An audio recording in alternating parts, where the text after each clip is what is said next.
Hello મિત્રો, આ મારી ચેનલમાં તમારું સ્વાગત છે. હું તમારા માટે આજે લઈને આવી છું ચર્ચા પત્ર.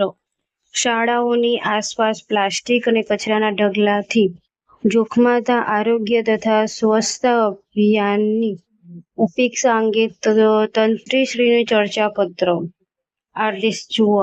આ જે છે સરનામું તે જમણી બાજુ લખવાનું છે અબક પરીક્ષા હોલ, તારીખ ડાબી બાજુ પ્રતિ તંત્રીશ્રી, ગુજરાત સમાચાર દૈનિક અને અમદાવાદ યાની કે કોઈ બી શહેર લખો અથવા તો શહેર એટલું લખી દેવાનું. વિષય શાળા પરિસરની બહાર અસ્વચ્છતા અને ગંદકીના સામ્રાજ્ય અંગે. આદરણીય સાહેબ શ્રી, જુઓ જે મોકલવાનું છે જે ગુજરાત સમાચારમાં મેં મારી રીતે બનાવેલું છે. સૌને જણાવવાનું કે આપના લોકપ્રિય ગુજરાત સમાચાર દૈનિકની વિચાર મંચ કોલમમાં ઉપરોક્ત વિષય અંગે મારો આ ચર્ચા પત્ર પ્રકાશિત કરવા નમ્ર વિનંતી છે.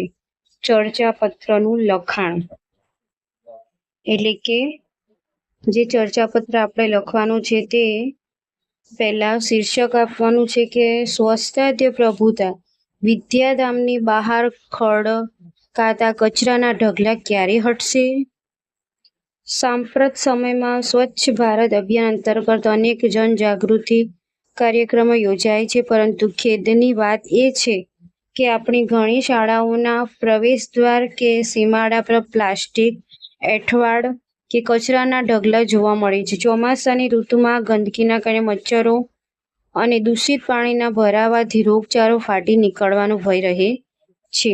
જે સ્થળે બાળકો સંસ્કાર અને જ્ઞાન મેળવવા આવે છે તેની બહાર જ જો અસ્વચ્છતા હશે તો બાળકોના આરોગ્યનું રક્ષણ કેવી રીતે થશે? નગરપાલિકા અને મહાનગરપાલિકાના સફાઈ તંત્રે શાળાઓની આસપાસ ઝીરો વેસ્ટ ઝોન જાહેર કરવો જોઈએ અને નિયમિત કચરા નિકાલની વ્યવસ્થા કરવી જોઈએ. આશા છે કે આપના અખબારના માધ્યમથી યોગ્ય જાગૃતિ આવશે. આભાર. જમણી બાજુ લખવાનું આપનું વિશ્વાસુ અબક બિડાન ચર્ચા પત્રની નકલ. જુઓ, હું આ જ વિડીયોની અંદર ચર્ચા પત્ર પણ આપી દીધું અને આ જ વિડીયોની અંદર હું તમને પત્ર લેખન પણ આપું છું. જુઓ, પત્રનો વિષય છે કે શાળામાં ગણિત વિજ્ઞાન મંડળ અને રોબોટિક્સ ક્લબ શરૂ કરવા પ્રોજેક્ટ ગ્રાન્ટ મંજૂર કરવા આચાર્યશ્રીને વિનંતી. પત્ર જુઓ, પત્ર કેવો છે તો વિનંતી કરતો પત્ર છે. જુઓ, આદર્શનો જવાબ છે. જમણી બાજુ લખવાનું છે અબક વિજ્ઞાન પ્રતિનિધિ, સરસ્વતી ઉચ્ચ માધ્યમિક શાળા ને શહેર, તારીખ પ્રતિ માનનીય આચાર્યશ્રી, સરસ્વતી ઉચ્ચતર માધ્યમિક શાળા અને શહેર.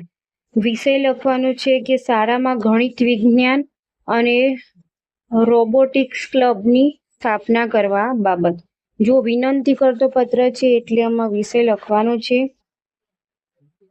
આદરણીય સાહેબ શ્રી, સૌને જણાવવાનું કે હું આપની શાળાના ધોરણ 11 વિજ્ઞાન પ્રવાહનો વિદ્યાર્થી અને સાયન્સ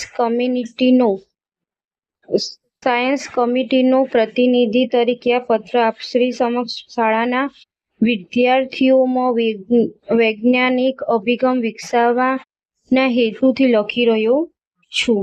આપની શાળા શૈક્ષણિક ક્ષેત્રે ઉત્કર્ષ પરિણામ લાવે છે. સાંપ્રત સ્પેસ અને રોબોટિક્સ એજમાં ધોરણ 9 થી 12ના વિદ્યાર્થીઓ માત્ર પાઠ્યપુસ્તકો પૂરતા સીમિત ન રહેતા નવી ટેકનોલોજી અને કોડિંગ, 3D પ્રિન્ટિંગ અને રોબોટિક્સના પ્રાયોગિક મોડેલ્સ જાતે બનાવી શકે તે માટે શાળામાં રોબોટિક્સ ક્લબ શરૂ કરવાની અત્યંત જરૂરી છે. આ ક્લબના માધ્યમથી વિદ્યાર્થીઓ જિલ્લા અને રાજ્ય કક્ષાના વિજ્ઞાન પ્રદર્શનમાં નવા ઇનોવેટિવ પ્રોજેક્ટ્સ રજૂ કરી શકશે. આ માટે જરૂરી રોબોટિક્સ કિટ, સેન્સર્સ અને સાધનો ખરીદવા માટે વાર્ષિક બજેટમાંથી વિશેષ ગ્રાન્ટ મંજૂર કરવા નમ્ર અરજી છે. વિદ્યાર્થીઓની સંશોધક ક્ષમતાને પ્રોત્સાહન આપવા આપશ્રી તરફથી સત્વરે નિર્ણય લેવાશે તેવી આશા છે. આભાર. જમણી બાજુ લખવાનો આપનો આજ્ઞાકિત વિદ્યાર્થી અબક અને અબક. જુઓ, ચર્ચાપત્ર આવી ગયો, પત્ર આવી ગયો અને સંક્ષેપીકરણ. સંક્ષેપીકરણનો ફકરો. મનુષ્યના જીવનમાં શિસ્ત એ સફળતાનો મુખ્ય આધાર સ્તંભ છે. શિસ્ત વગરનું જીવન એ સુકાન વગરના વહાણ જેવું છે, જે ગમે ત્યારે ખડક સાથે અથડાઈને નાશ પામે છે. શિસ્ત એ માત્ર કાયદાઓનું પાલન કરવું કે બંધનમાં રહેવું નથી, પરંતુ તે સ્વ-નિયંત્રણની પ્રક્રિયા છે. જે વ્યક્તિ પોતાના વિચારો, સમય, વર્તન પર નિયંત્રણ રાખી શકે છે, તે જીવનમાં ઉચ્ચ ધ્યેય પ્રાપ્ત કરી શકે છે. શાળાકીય જીવનથી જ જો બાળકમાં સમયપાલન, નિયમિતતા અને શિસ્તના ગુણો કેળવવામાં આવે તો તે ભવિષ્યમાં એક સક્ષમ અને આદરણીય નાગરિક બને છે. શિસ્ત વગરનું જ્ઞાન પણ સમાજ માટે નુકસાનકારક સાબિત થાય છે. આ છે મૂળ ફકરો. તેનું આપણે સંક્ષેપીકરણ કરવાનું છે. તો શીર્ષક આપી શકીએ કે શિસ્તનું મહત્વ અથવા તો સ્વનિયંત્રણ અને જીવન.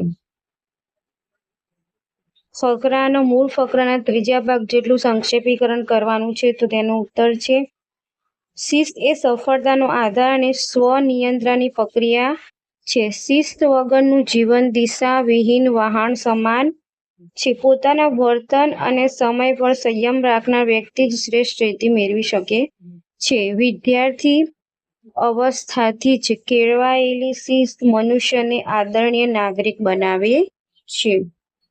જો તમારે કોઈ બી ચર્ચાપત્ર, પત્ર અથવા નિબંધ જોઈતો હોય તો કમેન્ટ્સમાં જરૂર લખીને મોકલજો. હું તે પત્ર તમને મારા યુટ્યુબ ચેનલની માધ્યમથી જરૂર આપીશ.